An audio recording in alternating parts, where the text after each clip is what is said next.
Irene class, nice to see you all again. I wanted to share with you this story. It's a story called Ruby. I love this story. I've had this for many years and it's all about being special.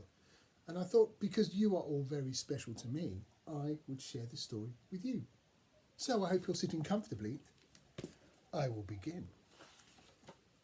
Ruby. Ruby was different from all the other bears, sort of special.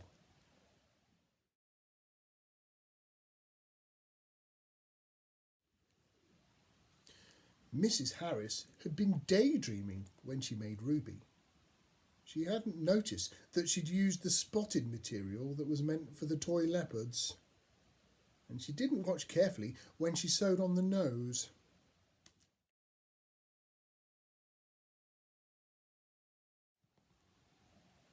Ruby wasn't surprised when she was chosen from the other bears, but she didn't like being picked up by the ear.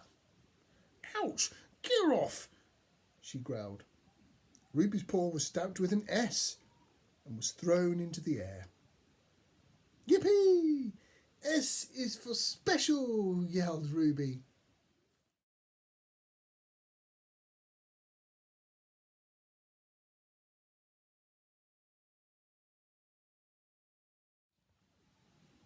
Ruby flew across the factory and landed in a box full of bears. "Hello," she said. "My name's Ruby.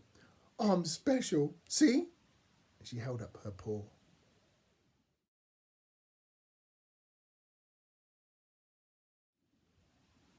"No, silly," laughed the big bear. "S is for second. Second best." "We're mistakes," said a bear with rabbit ears. "When the box is full, we'll be thrown out." Ruby's fur stood on end. She was horrified.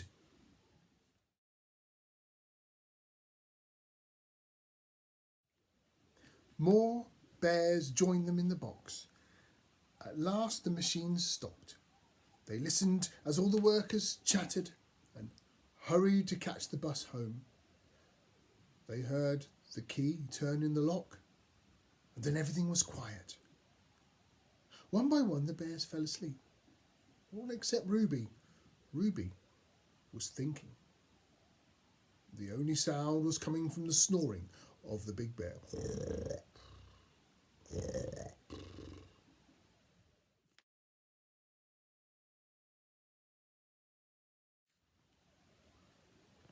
Hours passed. Suddenly Ruby shouted, "That's it!" "What is?" gasped the rabbit-eared bear, who woke up with a fright. "What's going on?" groaned the big bear, rubbing his sleepy eyes. "That's it," said Ruby again. "We'll escape."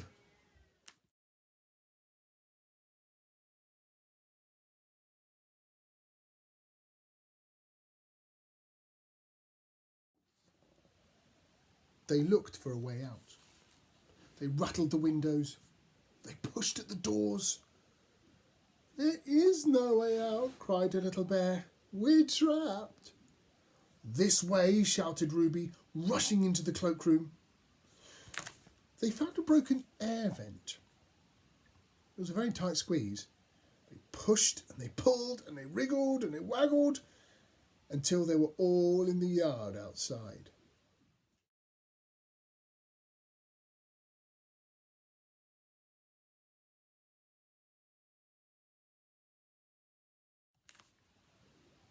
They ran silently, swiftly, through the night and into the day. Some ran into the country, and some to the town.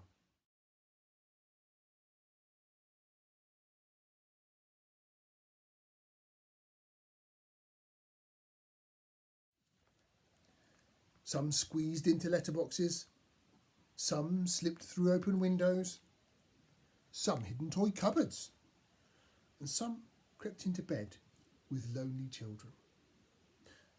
But Ruby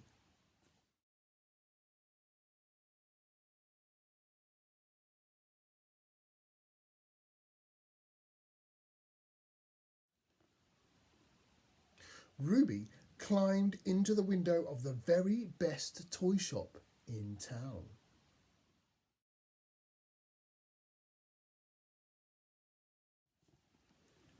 The other toys stared at Ruby. "What is the S for?" squealed the pigs.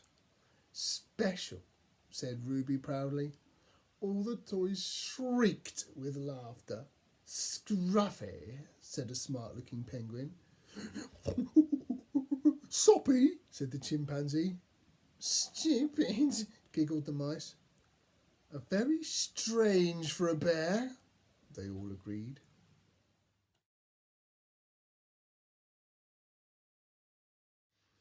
"Don't come next to me," said a prim doll. "Wouldn't want to," said Ruby. "Stand back," shouted all the other toys. They poked and they pulled and they prodded and they pinched. Ruby was pushed back as hard as she could. There were too many of them.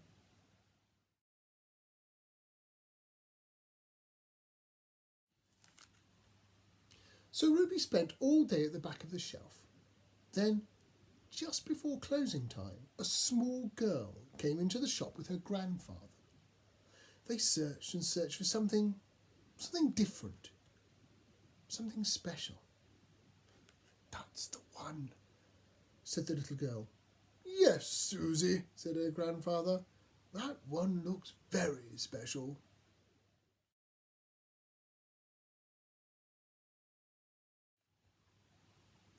Ruby looked around her.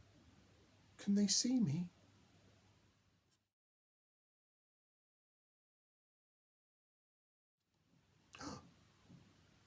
"It's me.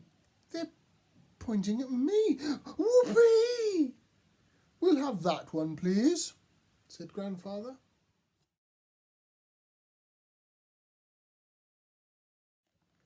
The shopkeeper put Ruby on the counter. She looked at the S on Ruby's paw. "Oh, I'm sorry, sir," she said. "This is a second. I'll go fetch another one."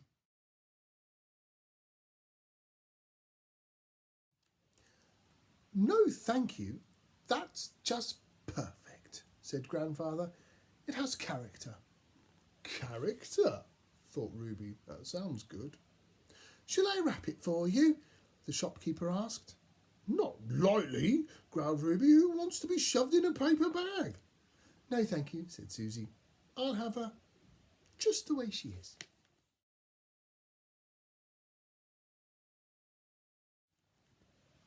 They all went out of the shop and down the street, and then they came to a yellow door, and they stopped. "We're home, Spotty," said Susie. "Spotty? What a cheek," muttered Ruby. "It's got a growl," said Susie, and she and her grandfather laughed.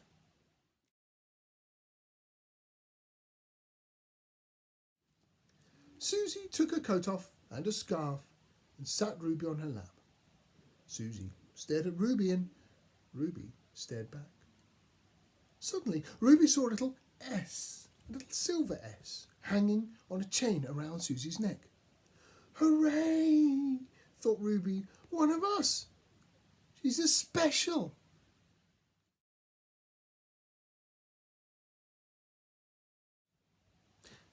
The end. And that's the story of Ruby.